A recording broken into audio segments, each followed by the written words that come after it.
Halo sobat semua, selamat datang kembali di channel novel kita. Sebelum kita lanjutkan ceritanya ini, ayo jangan lupa subscribe, like, komen, share, dan nyalakan lonceng notifikasinya agar mendapatkan notifikasi video terbaru ketika Mimin upload videonya. Istri yang dimanja, bab 162 merobek wajahmu. Setelah pertemuan selesai, James Gu mengikuti Ricky Mo dan pergi ke kantor kepala direktur. James Gu meletakkan dokumen di tangannya ke atas meja, dan berbalik tanpa mengatakan sepatah kata pun. James. Ricky Mo tiba-tiba memanggilnya. James Gu mendongak dan menatapnya dengan bingung. Apakah ada hal yang lain? Pulanglah dan beristirahatlah. Ricky Mo tahu bahwa James Gu telah begadang di perusahaan selama beberapa hari. James Gu langsung menolaknya. Tidak, aku suka bekerja. Robert Fu kebetulan mendorong pintu dan masuk. Dia mendengar perkataan James Gu dengan jelas. Sebuah celah muncul di wajahnya yang selalu serius. Kapan James Gu suka bekerja? Apakah dia sudah gila? Aku kembali ke kantorku dulu. James Gu berbalik dan melihat Robert Fu. Dia menjulurkan tangannya dan menepuk-nepuk pundaknya, seolah-olah menyapanya. Tatapan mata Robert Fu mengikuti James Gu sampai bayangannya menghilang di luar pintu, kemudian dia bertanya kepada Ricky Mo. Ada apa dengannya? Sudah gila. Ricky Mo menurunkan kelopak matanya. Matanya jatuh pada dokumen yang tersebar di atas meja. Dengan santai dia menyebutkan dua kata, tidak tahu apakah dia sedang mengatai James Gu atau dirinya sendiri. Beberapa hari ini, dia terlihat sangat aneh. Apakah Amanda Mu kali ini benar-benar ingin bertengkar dengannya? Robert Fu memperhatikan meskipun mata Ricky Mo tertuju pada dokumen, tetapi dia jelas tidak sedang melihat ke dokumen itu, melainkan memikirkan hal yang lain. Robert Fu sedikit tidak berdaya. Dia hanya melakukan satu perjalanan bisnis lalu kembali. Bagaimana mungkin kedua orang ini menjadi begitu aneh? Dia membungkuk dan duduk di kursi meja kerja Ricky Mo.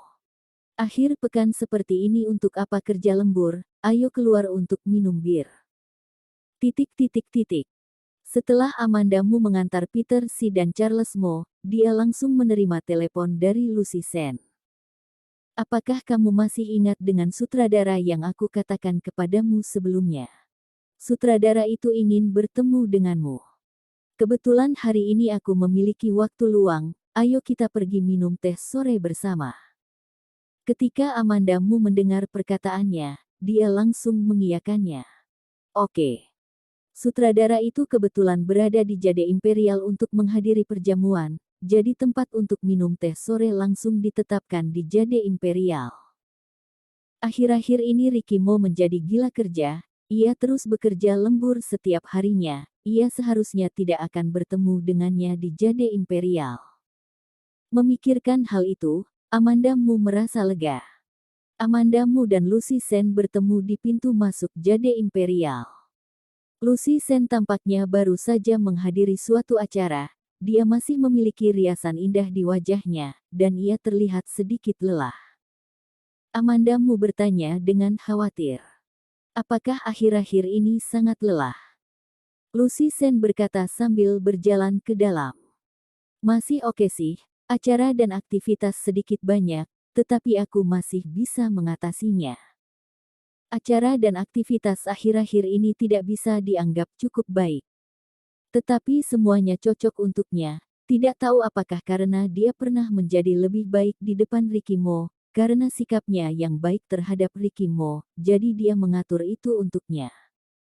Mereka berdua memasuki ruangan sambil mengobrol. Setelah menunggu lama, mereka tidak melihat sutradara yang dikatakan Lucy Sen. Kenapa belum datang? Aku akan meneleponnya untuk menanyakannya. Lucy Sen menelponnya. Tetapi sutradara itu tidak menjawab teleponnya. Mereka berdua telah menunggu selama 2 jam. Lucy Sen sudah tidak bisa duduk diam lagi, dia langsung berdiri. Aku akan pergi mencari tahu, di ruangan mana dia berada, jelas-jelas waktu janjiannya sudah ditetapkan, mengapa dia tidak datang-datang?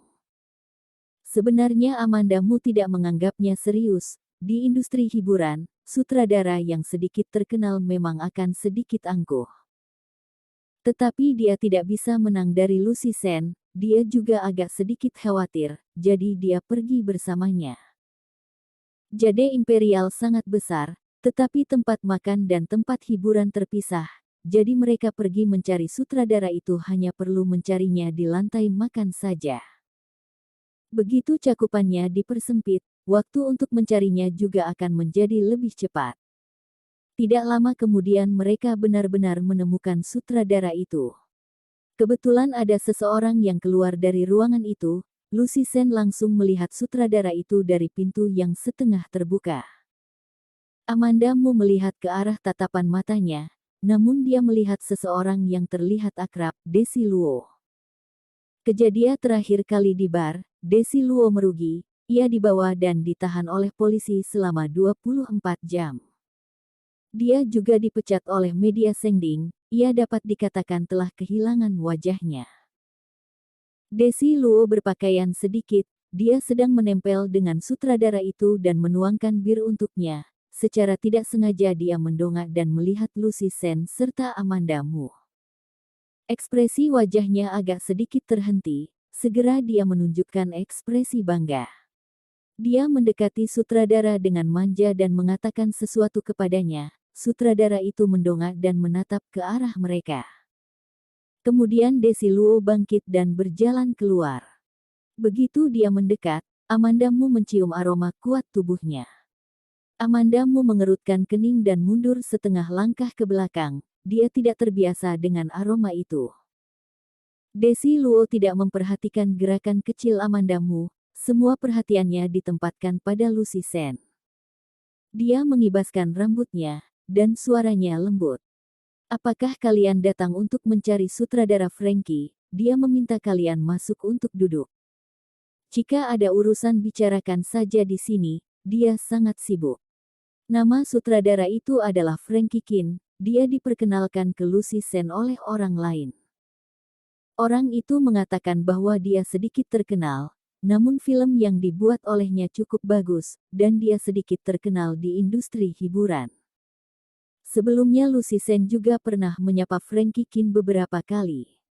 Dia merasa dia orangnya cukup baik, jadi dia memperkenalkannya kepada Amanda Mu. Tidak disangka Frankie Kin ternyata memiliki hubungan dengan Desi Luo. Lucy Sen langsung menolaknya dan berkata, "Tidak perlu, kami masih punya urusan." Desi Luo malah tidak membiarkannya pergi. "Lucy Sen, kamu tidak berani masuk. Apa yang kamu takutkan?" Riasan di wajah Desi Luo sangat tebal, ketika dia tersenyum, dia terlihat sangat menjijikan. "Takut dibuat rusak olehmu? Merangkak di tempat tidur banyak orang, apakah kamu tidak takut terkena penyakit?"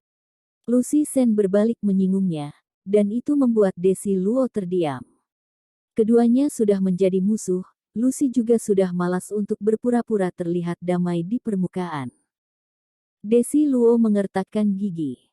"Jangan terlalu sok, apakah kamu pikir jika kamu naik ke kapal Direktur James, kamu sudah akan bisa terus naik ke atas? Pasti ada saatnya kamu tersandung." Ketika Lucy Sen mendengar dia menyebutkan James Gu, ekspresinya sedikit berubah, tetapi dia segera mengembalikannya menjadi seperti biasa. "Perkataan ini seharusnya lebih cocok untukmu, menggoda begitu banyak pria yang sudah beristri, apakah kamu tidak takut istri mereka akan datang untuk merobek wajahmu? Kamu tunggu saja." Ekspresi wajah Desi Luo berubah-ubah. Akhirnya dia tidak mengatakan perkataan kejam lainnya. Lucy Sen tidak mempedulikan ancamannya sedikit pun, namun Amanda Mu menatap Desi Luo sambil berpikir sejenak, tiba-tiba dia berkata, "Selain menyuruh orang memotret Lucy Sen secara diam-diam, apa yang ingin kamu lakukan lain kali?" Pada saat ini Desi Luo baru melihat ke Amanda Mu dan menyangkal. "Aku tidak mengerti apa yang kamu katakan. Tidak masalah kamu mengakuinya atau tidak. Apakah kamu melakukannya atau tidak?" Kamu jelas akan itu. Lucy Sen sekarang adalah artis dari media Sengding. Direktur James adalah orang yang melindungi orangnya sendiri. Kamu pertimbangkan saja baik-baik.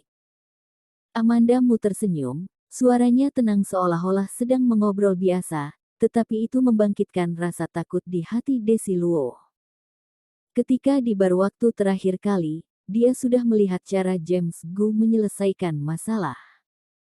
Meskipun Desi Luo tidak terlalu terkenal, tetapi dia juga sedikit populer. Dia memiliki nilai komersial bagi perusahaan, tetapi James Gu langsung memutuskan kontraknya tanpa mengatakan apa-apa. Bersambung.